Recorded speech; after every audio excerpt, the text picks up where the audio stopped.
શું તમને ખબર છે કે 9મી નવેમ્બરે ભારતના ઇતિહાસમાં કેટલાક મહત્વના પ્રસંગો બન્યા હતા?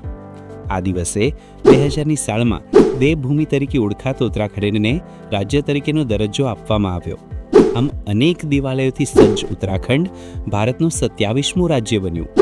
આ દિવસને નેશનલ લીગલ સર્વિસીસ ડે તરીકે પણ ઉજવવામાં આવે છે, જેથી ગરીબ અને પછાત લોકોને મફત કાયદાકીય મદદ મળી શકે. 1947માં આ જ દિવસે જૂનાગઢ રાજ્યને ભારત સાથે જોડવાની પ્રક્રિયા પૂર્ણ થઈ હતી, જ્યારે આરસી હુકુમત દ્વારા ભારતનો ધ્વજ લહેરાવવામાં આવ્યો હતો.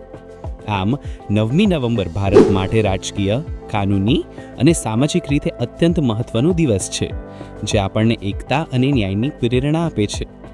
વિશ્વ સ્તરે પણ આ દિવસ મહત્વનો છે, કારણ કે 1989માં આ જ દિવસે બર્લિનની દિવાલ તૂટી પડી હતી, જેનાથી પૂર્વ અને પશ્ચિમ જર્મની ફરી એક થયા.